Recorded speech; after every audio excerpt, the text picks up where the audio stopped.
वे प्रभु कैसे हैं? सच्चिदानंद रूपाय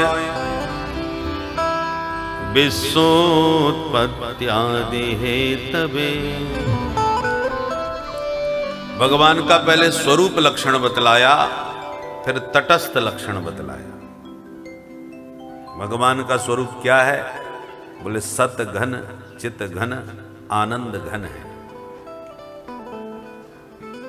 घन का मतलब घनीभूत, घनीभूत का मतलब ठोस।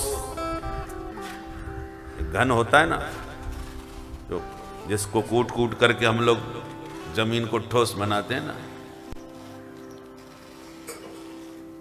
माने दूसरी वस्तु उसमें प्रविष्ट न हो पाए, उसको कहते हैं घन। सत घन का मतलब भगवान सत स्वरूप हैं, वहां असत का कोई प्रवेश नहीं हो सकता। सत का मतलब शाश्वत, जो तीनों कालों में रहे उसको सत कहते हैं। भगवान पहले भी थे, आज भी हैं और हमेशा रहेंगे। अब बताओ दूसरी चीज कौन सी दिख रही है जो तीनों कालों में रहे? जो आज दिख रहा है वैसा वो न पहले था और न आगे रहने वाला है। इसलिए जो दिख रहा है वो सब असत है, क्योंकि नित्य नहीं है। हम और आप पहले जैसे थे वैसे अब नहीं रहे, अब जैसे दिख रहे हैं वो आगे नहीं रहेंगे। भैया कह रहे थे कि जब महाराज आप पहले आए थे तो हम इतने से थे, और जब आप आए हैं तो इतना ही बड़ा हमारा बेटा है, वो बिटिया है, जितने बड़े हम थे। तो मतलब हम कितना बदल गए।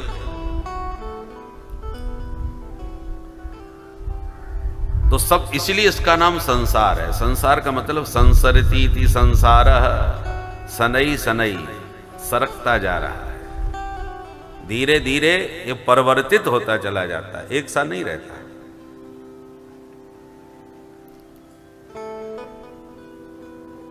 इसलिए इसको संसार कहते हैं। पहले बच्चे थे, फिर जवान हो गए, फिर बुढ़े हो गए, और फिर धीरे धीरे सरक गए। बहुत से लोग सरक गए, जब पहले थे अब नहीं दिख रहे। तो सनई सनई सब सरकने वाले हैं, इसलिए इसका नाम संसार है। संसरती इति संसार, चला जा रहा है। परंतु भगवान सत हैं, वो हमेशा एक रस है। पहले जैसे थे आज भी वैसे ही हैं और हमेशा वैसे ही रहेंगे। इसलिए भगवान सत घन है, वहां असत का प्रवेश नहीं है। और इसी प्रकार चित घन है। चित माने ज्ञान। भगवान सर्वज्ञ हैं, हम लोग अल्पज्ञ हैं। किसी विषय में हम जानकार हैं, विशेषज्ञ हैं, तो किसी विषय में आप विशेषज्ञ हैं। आप जिस विषय को जानते हैं उसे हम नहीं जानते, हम जो जानते हैं वो आप नहीं जानते, क्योंकि हमारे ज्ञान की एक सीमा है, अल्प ज्ञान है।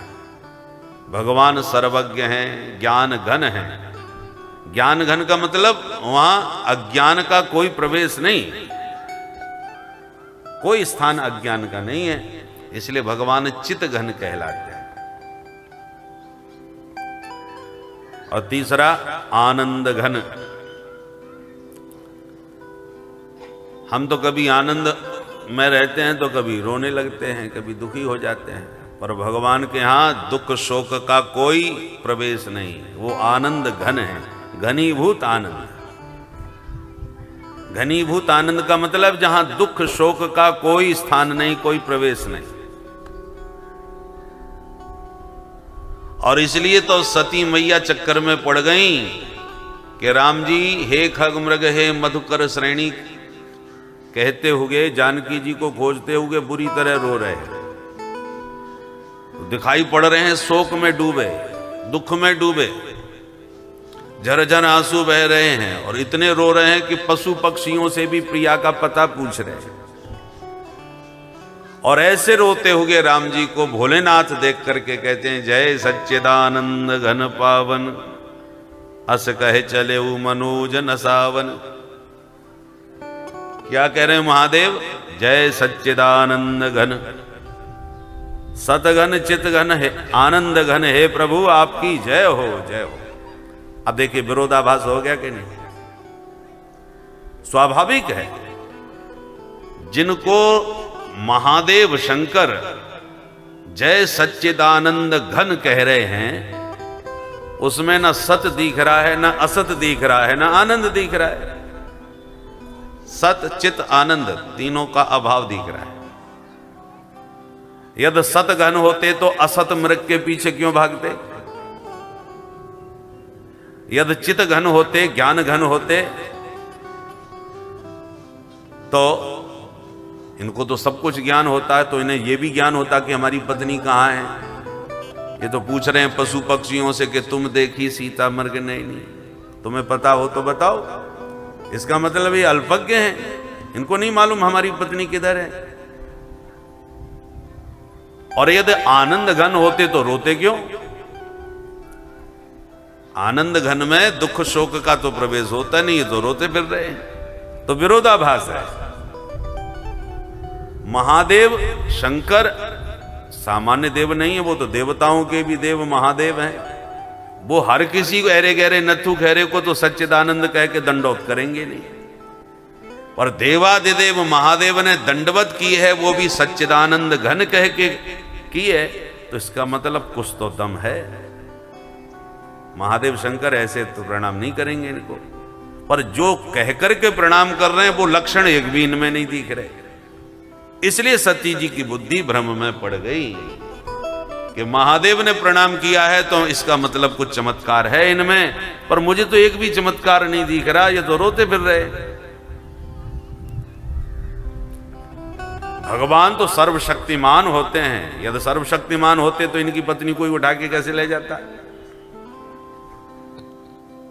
तो भगवत्ता का कोई लक्षण सती जी को राम जी में नजर नहीं आ रहा, पर महादेव को नजर आ रहा है, इसलिए प्रणाम कर रहे हैं।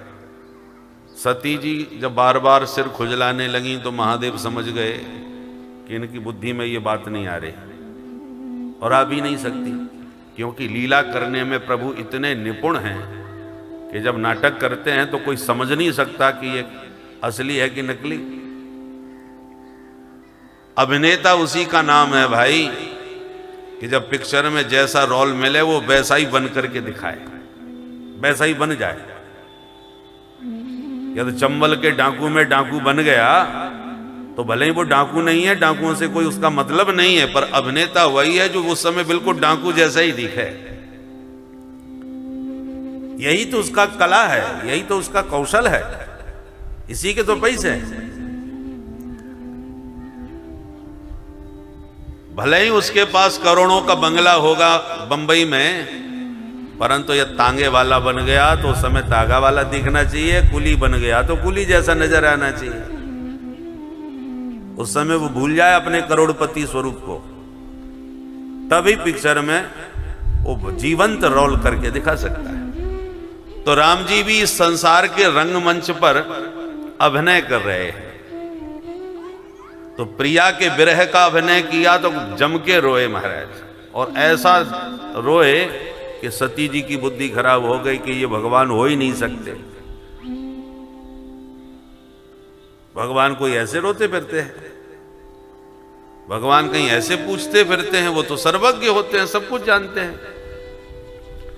महादेव इस बात को समझ रहे हैं कि ये नाटक चल रहा है, पर सती जी नहीं समझ पा रही। भोले बाबा ने खूब समझाया, देवी जी ये हमारे प्रभु की नर लीला चल रही है, संसार के रंगमंच पर वो अभिनय कर रहे हैं। इस अभिनय को देखकर तुम उन्हें सांसारिक प्राणी न समझ बैठो।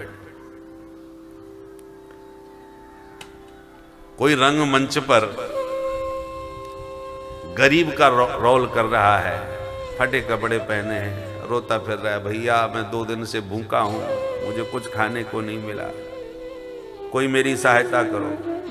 और ऐसा उसने गरीबी का अभिनय किया कि दर्शक भी रोने लगे, आंखों में आंसू आने लगे कि देखो बेचारा कितना दीनहीन है। और उसके इस अभिनय से गदगद होकर, भावुक होकर के कोई मित्र दर्शकों में से खड़ा होकर के उसका मित्र बोला, चिंता न करो, मैं टिफिन लेके आया था घर से, रोता क्यों है, ले खा। और मंच पे चढ़ के उसे खिलाने लगे जाए तो उसका तो सब रोल चौपट कर दिया आपने, सब खेल ही खराब कर दिया।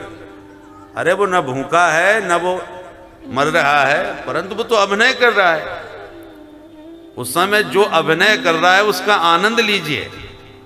उस समय उसको टिफिन की जरूरत नहीं है, ऐसा कुछ किया तो उसका सब रोल खराब हो जाएगा।